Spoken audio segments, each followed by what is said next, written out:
My son told me I wasn't welcome at his wedding because his fiancée's family thought I wasn't rich enough, so I took matters into my own hands. Hello Reddit, this is my first time posting here since I need some help, and it's a bit urgent. This matter is too personal to share with my friends, so I'm posting it here. I, 52 female, have been a single mother to my son, 25 male, and have raised him on my own since he was born. My husband unfortunately passed away while I was pregnant with him. He had an aneurysm in his sleep, and by the time I woke up he was gone. Since then, I have raised him on my own, and I have honestly sacrificed a lot, something that other single parents can also attest to. I'm not saying that he owes anything to me because I'm his mother, but a little appreciation would be nice. Unfortunately, he ended up telling me that he did not want me to attend his wedding a couple of days ago, because, apparently, according to his fiancée and her family, I did not look like I was rich enough to fit in with the kind of people that would be present there. That was incredibly hurtful.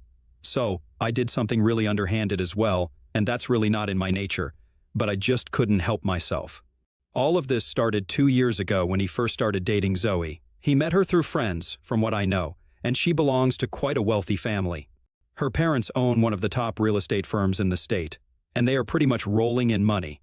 She looks the part as well, always dressed in luxury brands from head to toe, and she owns 3 cars herself. In comparison, I obviously look like a peasant since I'm just an economics professor in college.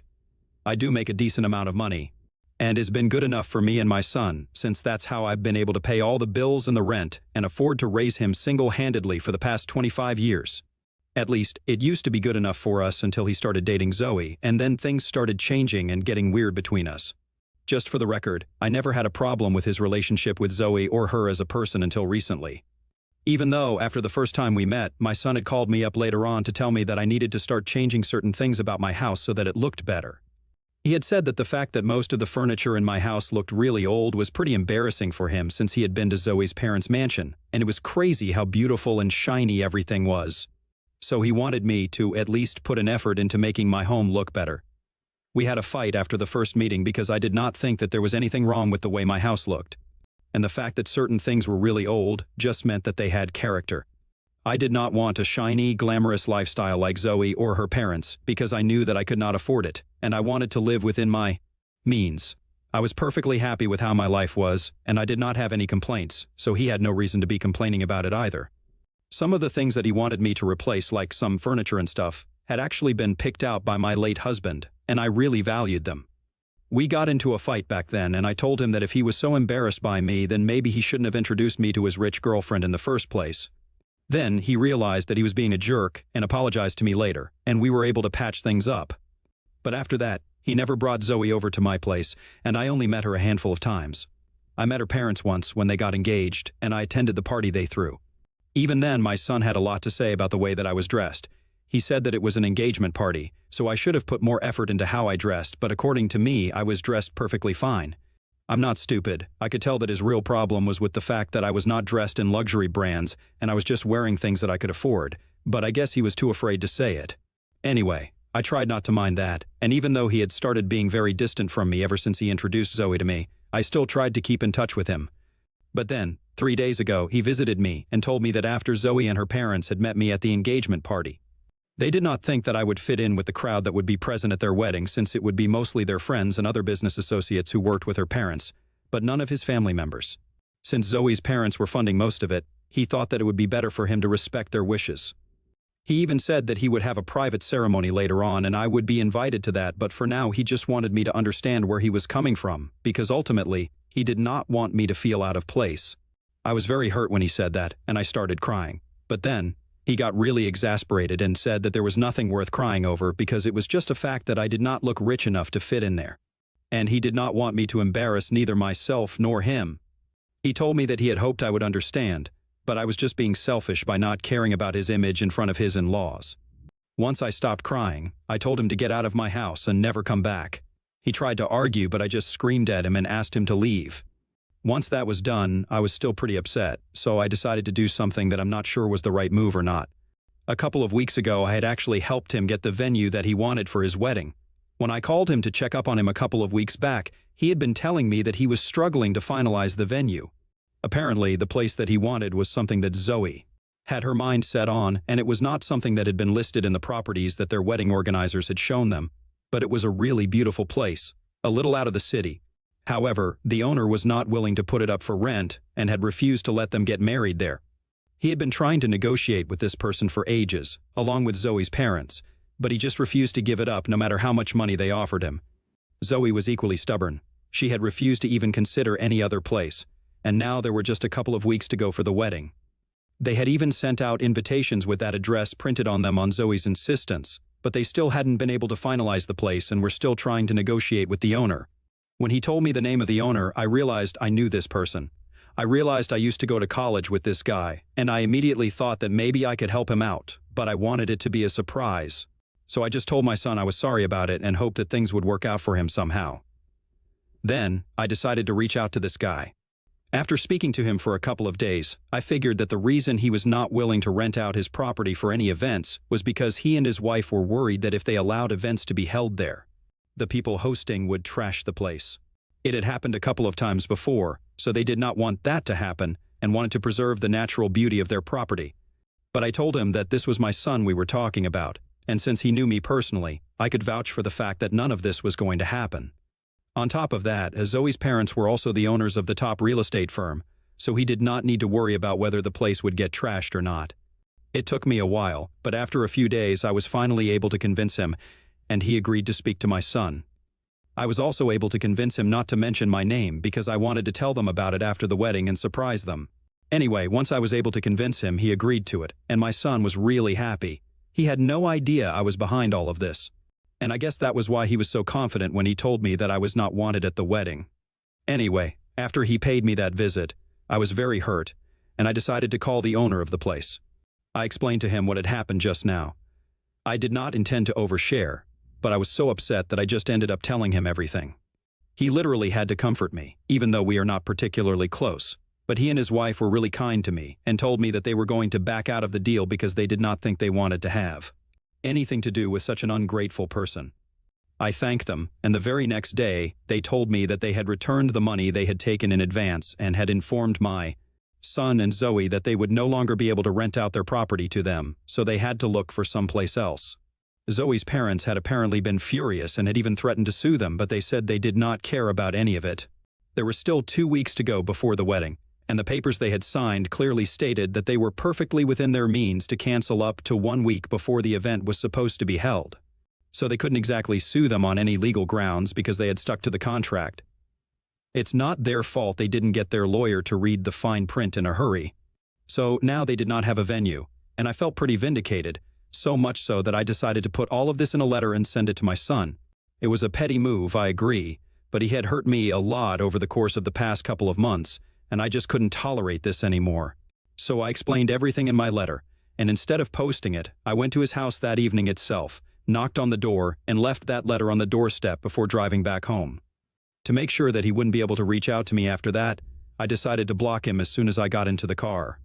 Later that night, he paid me a visit once again, but this time he cut a much sorrier figure. He told me that he had come over as soon as he had finished reading the letter, and he was here to apologize because he had no idea that I was the one who had managed to get that venue for him.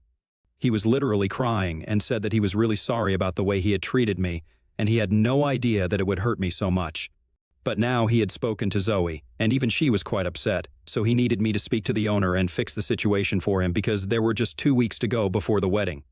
And all the invitations that had the venue's address printed on them had already been sent out, so they really needed my help at this point. He started begging me to help him out, but I told him that the way that he had been treating me for the past couple of months ever since he had started dating Zoe had been absolutely unacceptable. And the things that he had said were really hurtful. So I didn't think that I wanted anything to do with him after this because I had believed that I had raised a good man. But he had been extremely shallow and had decided to side with his fiancée and her parents over his mother. I told him that right from when he was a child, I had sacrificed a lot for him, and in return, I had only ever expected him to be a bit appreciative of me. But he had made it very clear that he was ashamed and embarrassed by me and did not want to claim me as his family just because his fiancée and her parents were not on board with it and were embarrassed by me. He said that he was going to take it all back, speak to Zoe and her parents, and get them to apologize to me as well, but for now. He just wanted me to speak to the owner and fix the situation so that they could get married at the venue that had been chosen already. I told him that I had already spoken to the owner, and I was not going to keep disturbing them again and again. So now they had to figure out a way to deal with this on their own, because I would not be able to help them out in any way whatsoever. Then he started getting pissed off and told me that I was being really unreasonable right now. So I told him that he had to leave because I could not help him out. I was feeling pretty adamant at the time, but he just seemed to give up and told me that I was free to do whatever I wanted, but if I did not help him out this time, I was going to lose him forever. He said he had never thought of me as a vindictive person, but clearly, I was being extremely selfish, and he was sick of having to balance these two because it was just so much pressure on him. He told me that he couldn't keep up with this balancing act, but at least Zoe would be understanding. He claimed that he was exhausted and was done with it. Then he left. Since then, I've been worried about whether I have made the right choice or not. So, I'm here to ask, ITA for refusing to help my son get back his wedding venue? Update 1, hi. So, it's been a week since I've spoken to my son last, and I still haven't reached out to the owner of the venue to fix anything. I had been pretty conflicted about what I needed to do, but things are clear to me now. I was just being a sentimental fool, but I've thought things through now, and my son is old enough to deal with this on his own. Besides, I really don't even think that I could get the owner to change their minds after what I told them, because they seem pretty firm on their decision.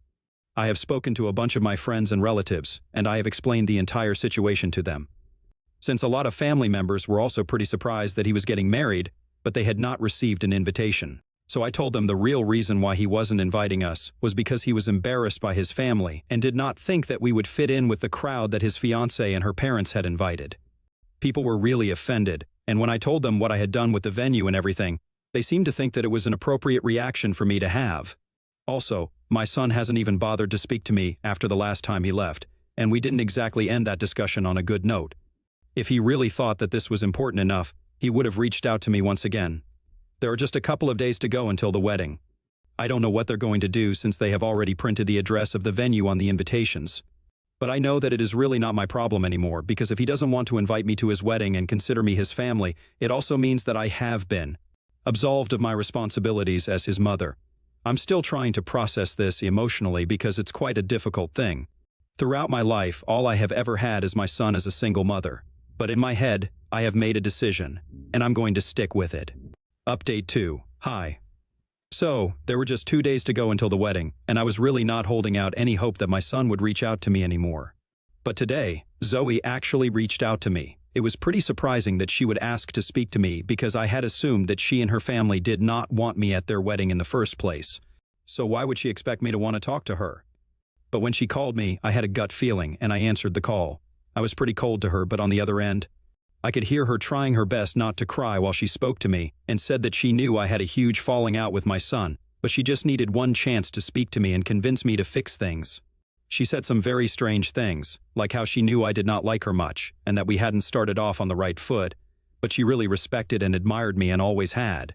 So now, she wanted me to speak to the owner of the venue and try to fix this situation, even though she knew that I was in a fight with her fiancé at the moment.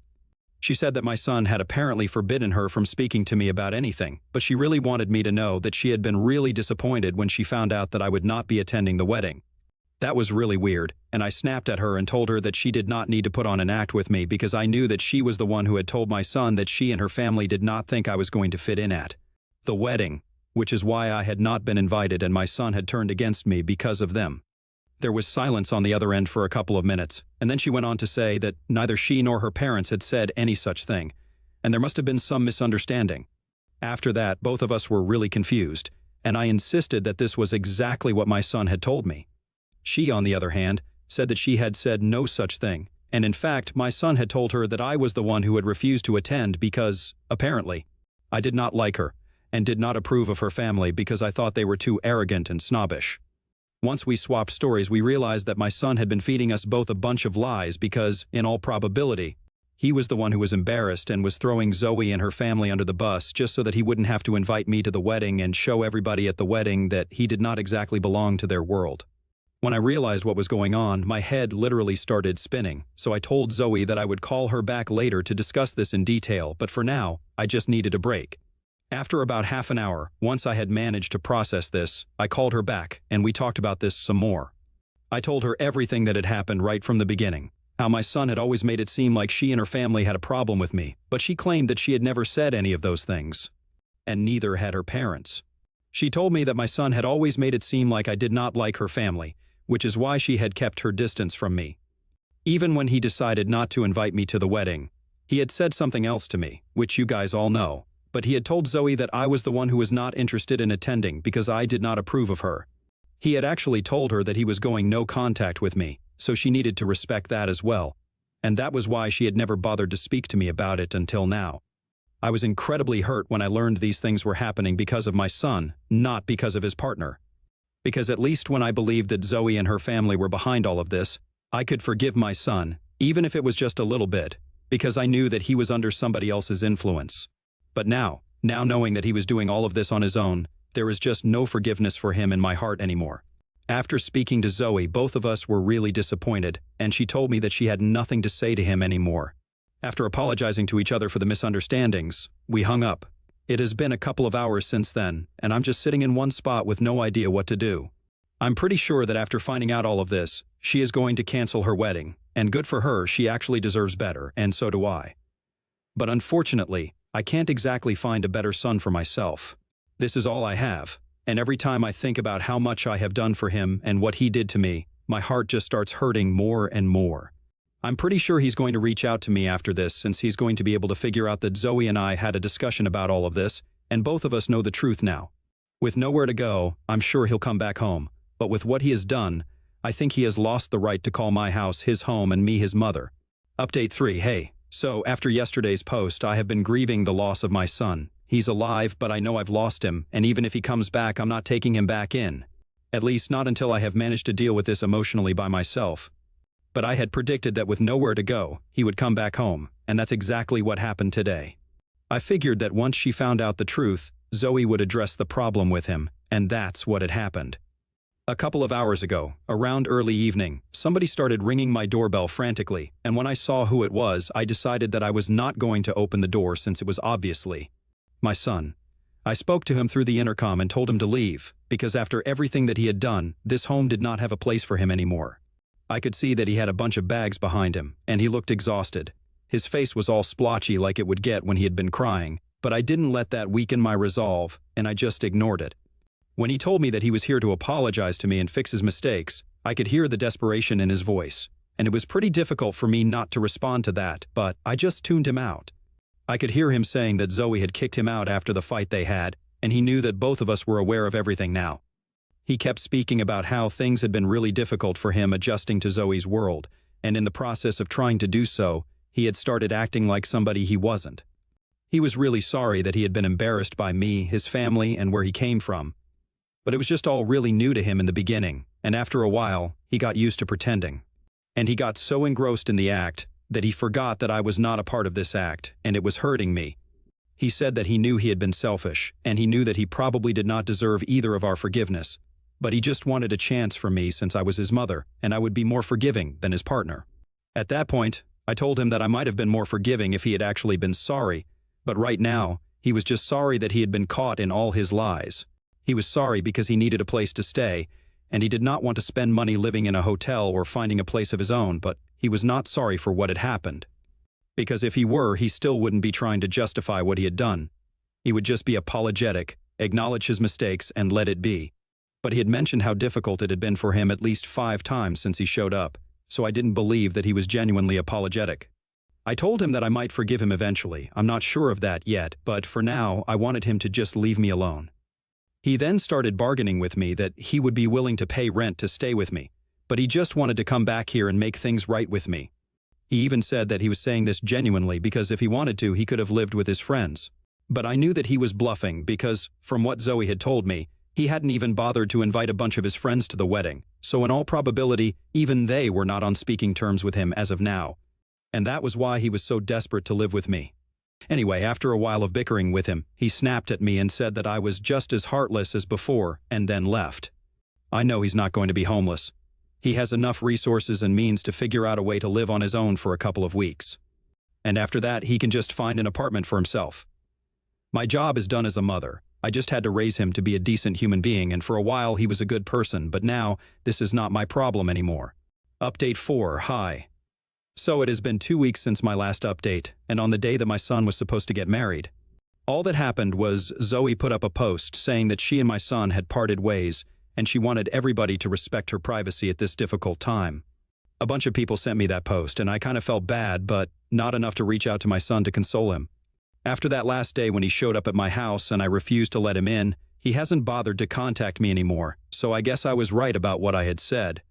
He was just sorry back then because he had been caught, and he knew that nobody else apart from me would even think about speaking to him again. But I had decided to turn my back on him, and since that had happened, he hasn't reached out to me to apologize, so I guess he's fine with staying no contact. As am I. I've been living on my own for the past couple of years anyway, so what difference does it make to be completely by myself?